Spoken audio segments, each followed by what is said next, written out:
everybody! I've got a couple housekeeping things that I want to get through before I start today's video, so if that means nothing to you, go ahead and use the timestamps that I always put in the description. Also, I hope the lighting is okay. Ooh. I have no idea like if this is gonna look nice. I wish I chose a sunnier day to record. So housekeeping. My anti-Asian hate crimes video seems to have gotten a lot of attention. And with attention, I mean the haters. And that's actually fine because I wanted to open up a discussion about it and I feel like it did just that. And by saying that, I always welcome opinions even from people who disagree with me. I just really wish that people were nicer in the world. You can still get your voice heard if you're nice. It's not really a difficult concept. And I bring this up for two reasons. One, the hate crimes are still happening. If you're unaware, there was a recent shooting in Atlanta where 8 individuals were killed. And two, I'm considering making a part 2. There were a lot of interesting comments that I wouldn't mind addressing, but there are also a lot of comments on the video that just completely missed the whole point of it. So right now I'm trying to decide if that's something worth looking into. That being said, I woke up today to some very sad news. I read about the recent shooting in Boulder, Colorado, leaving 10 individuals dead. And it's really sad. I feel very sorry for the victims and for their families. So I do hope that everyone, especially the families and everyone in Colorado, just takes the time to grieve and to process it in whatever way fits you best. And for those that do have a lot to say about the shootings, whether it would be the Atlanta one or the one in Colorado, just please think about the family. Just think about all the people who are hurting before you write anything really negative on social media. It's very, very, very easy to play the blame game. And the second thing, I do want to thank everybody for the attention that my one video had received. Lots of the comments, both good and bad. My goal isn't to solve the world's problems, but I just want to make a space for people to talk about it. I purposely choose things that I know people are uncomfortable with, so we can try to change that. Normalize these conversations, as people say. But yeah, I just wanted to say I appreciate the feedback. I plan to use it as I grow and continue to make videos. Alright everybody, I need some guidance. Today we're talking about gender markers and using the letter X to create more gender neutral terms. But this video is actually more about gender markers and culture. I'm going to start this by clarifying that I am not in the LGBTQ community, so all of my knowledge comes from reading and conversations that I have with people within the community. A lot of my knowledge also doesn't come from personal experience, but that's exactly why I'm making this, because I want to learn more from people beyond my own network. I feel by staying in my own network and just talking to those people that I'm used to talking to, I'm not really going to learn a lot. So please, please keep this in mind when watching in case I do make a mistake, because I can assure you that it is not intentional. This is a very controversial topic for some cultures, and even after doing a lot of research on it, I still don't know how to approach it. So I thought I'll come to all of you so I can hear more opinions from people in different communities. And I also want to note that not knowing how to approach it does not mean I don't respect it. I will explain in a little bit. But everything I do seems to be wrong to someone. And I don't know what to do. And to be clear, I am not trying to offend anybody in this video either. I'd like for this to be a genuine exchange because I know there are going to be a lot more people that are in my situation that want to learn more, but maybe aren't as vocal about it. So if you do choose to comment and say your piece, all I ask is that you approach it with kindness. Even though I know this is a topic that can get a lot of people very heated. There's no way that we can expect change and understanding if we're just attacking each other. So that being said, let me clarify not knowing how to approach it. So in a previous video of mine, specifically the anti-Asian hate crimes video, I used in like 1 second the term Latinx. But what if you were, say, in the Latinx community, or if you were white?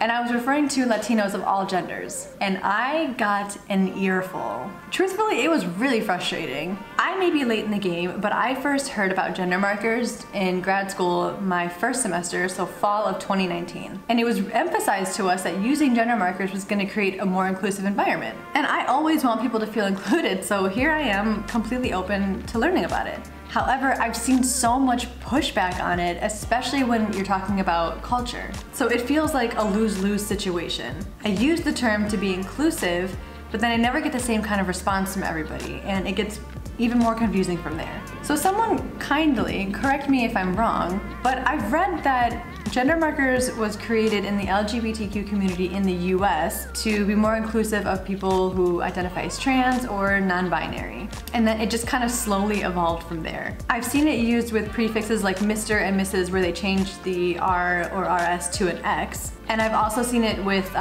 women or woman when they changed the E to an X. And I believe that this is partially because historically the masculine term is the default when you're referring to a whole group of people, referring to all humans. And when I was trying to educate myself by doing a lot of readings, I learned that this wasn't the first time that we tried to change the language to be more inclusive. I read that the term women or woman was written with a Y, and that was used in the 1970s as well. But it lost popularity because it began to be associated with people who were transphobic. When I first learned about the spelling change regarding just gender, it made complete sense. I was like, all right, okay. But then it got really confusing to me when the culture element was added. And I didn't realize that for a lot of people, they made them feel like they were creating more of a divide with their own identity. So culture versus gender. Because I'm Filipino, I will only be speaking on the information and knowledge that I have on my own culture. That being said, I know that this term is really being pushed for a lot of Latinos. So if there are any Latinos watching, I really welcome your opinions and your knowledge. I do not want to speak on behalf of your culture. We don't have the same experiences. So using Filipinx in the Philippines is not a thing to my knowledge. The term Filipino is already a gender-neutral noun, and there's a lot of people saying that the term Filipinx is just a Western thing. I don't speak the national language of the Philippines fluently or at all, but after talking to my friends and family members who do speak it fluently, they explained to me that the Filipino language does not offer gender-specific pronouns. The suffix X doesn't exist in the language. They use ikaw or you, or siya, they. There aren't any terms for her or him, his, she. It's simply siya, siya. Now on the other hand, we do see words like Filipina, Pinoy, Pinay. So how do we explain that? And I hear you. So because I didn't know, I wanted to talk to someone who does. I asked a friend who was born and raised and grew up in the Philippines and now lives here in the US. And she sent me this article that really summed up the old and new ways of thinking. And I don't know about you, but I never got a Philippines history lesson in school, so I found this really interesting. I have it in front of me, and it highlights like the colonial history, the time when the Philippines was under the Spanish crown, and how that ties into their language. And I won't explain the entire article. I will leave it in the description if you are interested in reading it. But pretty much the Asociación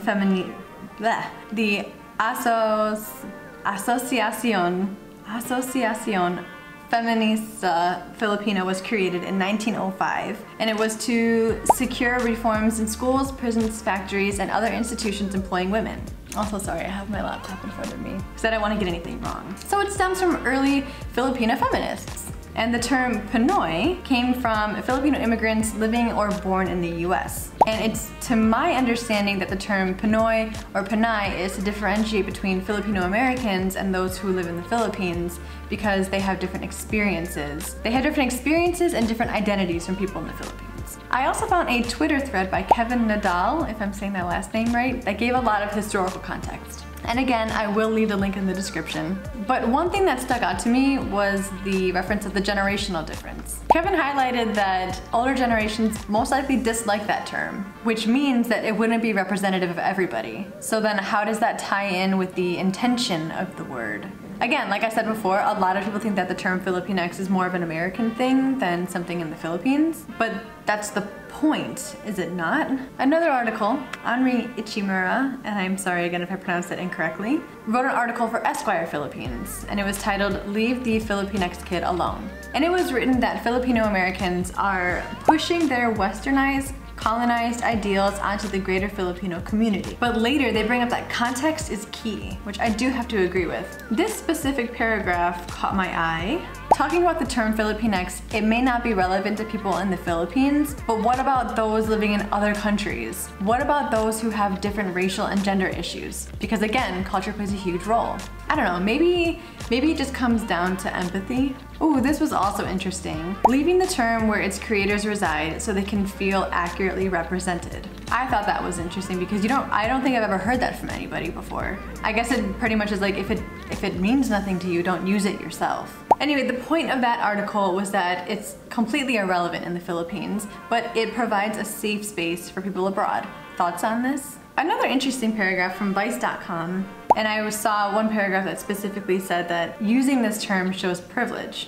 I thought that it was interesting to some that the term Filipinx is a way to distance yourself from the motherland. But then it makes me think about the LGBTQ community in the Philippines and their own unique struggles. There was this tweet that even brought up ma'am sir. It's ma'am and sir combined to greet people regardless of their gender. It's to greet everybody. Now, to all the Latinos that may be watching, what are your thoughts? What is it like for your culture? I'm curious, is your language already gender neutral? How do people from different countries feel about this? I'm just wondering how different or how similar it is when comparing it to Filipinos. Alright, so an opinion that I've heard about this is that using the letter X actually creates more of a divide than it does inclusion. And another friend of mine, Fran, also mentioned that the division can be between old and new.